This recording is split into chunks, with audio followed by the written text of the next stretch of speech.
मंडळी बायकोवर प्रेम असलं की लोक तिच्यासाठी काय नाही करत. कोण फूल आणतं तर कोण फिरायला घेऊन जातं. कोण तिच्या सुखादुखात तिचा आधार बनतं तर कोण तिच्यासाठी शहाजहान सारखा ताजमहल बांधून टाकतं. पण काल नाशकात एक भयानक प्रकार झालाय. एका निवृत्त वृद्ध प्राध्यापकानं पत्नीच्या प्रेमात तिचा जीव घेतला. तसं तर आपल्या समाजात विशेषतः गावाकडं आजही पती पत्नींमध्ये संवाद कमी असतो. त्यातल्या त्यात मानसिक त्रास कुणाला सांगायची सवय नसते. त्यातून बरेच लोक हताश होऊन असं टोकाचं पाऊल उचलतात. कुणाची बायको दुसऱ्यासोबत पळून गेली म्हणून नवऱ्यानं टोकाचं पाऊल उचललं, तर कुठे संशयातून बायकोला मारलं आणि स्वतःलाही संपवलं, तर कुठे दोघांनी मिळून विष घेतलं. अशा घटना दिवसेंदिवस वाढत चालल्या आहेत. अशातच पत्नीचे हाल बघवत नाहीत म्हणून एका वयोवृद्धाने आपल्या पत्नीचा जीव घेत स्वतःला संपवल्याची घटना नाशिकमध्ये घडली. पण नेमकं काय आणि कसं घडलं तेच आज आपण जाणून घेणार आहोत. नमस्कार, मी काजल आणि तुम्ही बघता विशेष. मंडळी, नाशिकच्या जेल रोडच्या परिसरात असलेल्या एकदंत अपार्टमेंटमध्ये पहिल्या मजल्यावर लता जोशी आणि मुरलीधर जोशी राहायचे. लता या पेशाने शिक्षक होत्या तर मुरलीधर जोशी मुख्याध्यापक होते.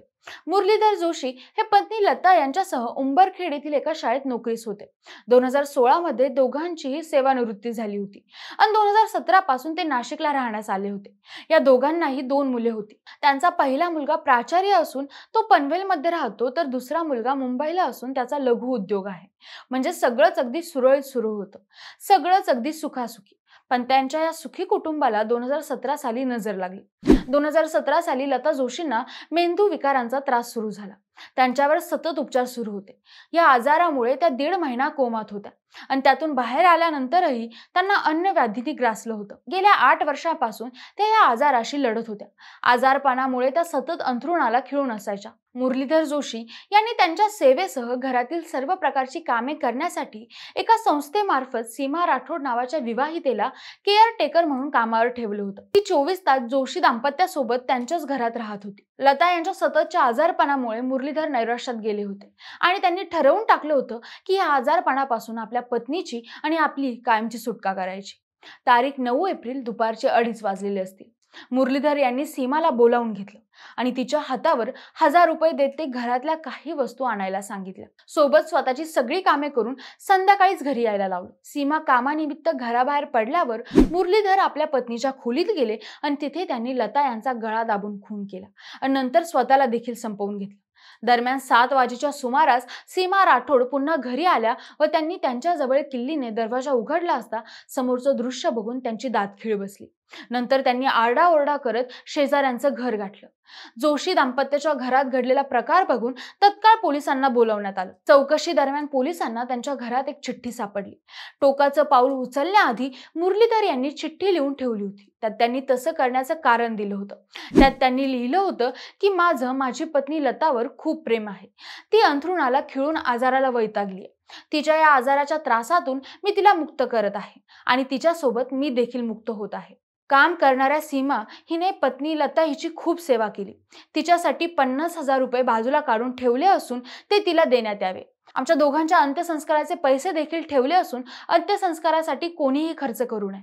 तसेच पत्नी लता हिच्यावर अंत्यसंस्कार करण्यापूर्वी नवीन साडी, मंगळसूत्र, जोडवं असं सर्व घालून अंत्यसंस्कार करावा, असा अंगावर शहारे आणणारा मजकूर चिठ्ठीत लिहिला असल्याचं पोलिसांनी सांगितलं. दुर्गादेवी ज्येष्ठ नागरिक संघात मुरलीधर जोशी हे सक्रिय होते. त्यांना सामाजिक कार्याची आवड होती. त्यांनी मंदिरासाठी देणगीची पावती ही 2 दिवसांपूर्वीच फाडली होती. या घटनेने परिसरात हळहळ व्यक्त केली जात आहे. मंडळी, ही फक्त घटना नसून एकटेपणा आणि आजाराशी लढता लढता माणूस किती हतबल होतो याचं जिवंत उदाहरण आहे. पण ही काही पहिली घटना नाही. 5 वर्षापूर्वी पुण्यात अशाच आशयाची घटना घडली होती. पुण्याचे अविनाश गोरे हे LIC मध्ये स्टेनोग्राफर होते. त्यांना एक कन्या असून ती विवाहित आहे. त्या सिंहगड रोडला वास्तव्यास आहेत.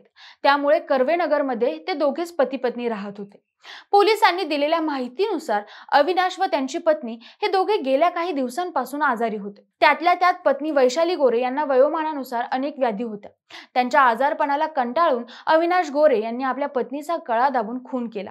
त्यानंतर स्वतःच्याही जीवाचं बरं वाईट करून घेतलं. त्यांनी 2 दिवस दरवाजा न उघडल्यामुळे नागरिकांनी पोलिसांना फोन करून घटनेची माहिती दिली. त्यानंतर हा सर्व प्रकार उघडकीस आला. मंडळी, या दोन्ही घटनांनी समाजाला विचार करायला भाग पाडले. आपण खरंच या नात्यांना समजून घेतो का फक्त अपेक्षा आणि संशय यांच्यात जाळ्यात अडकतो? आपल्या राज्यात विशेषतः ग्रामीण भागात नातेसंबंधांमध्ये संवादाचा अभाव, समाजाचं दडपण आणि मानसिक आरोग्याबद्दलची उदासीनता यामुळे अनेक अशा दुर्घटना घडताना दिसतात. दरम्यान तुम्ही किंवा तुमच्या माहितीतले लोक अशा त्रासात असतील तर मानसोपचार तज्ज्ञांची तातडीने भेट घ्या. या घटनेबद्दल तुमची प्रतिक्रिया आम्हाला कमेंट करून नक्की सांगा. सोबतच आपल्या विशेष भारी या YouTube चॅनलला सबस्क्राईब करायला विसरू नका. धन्यवाद.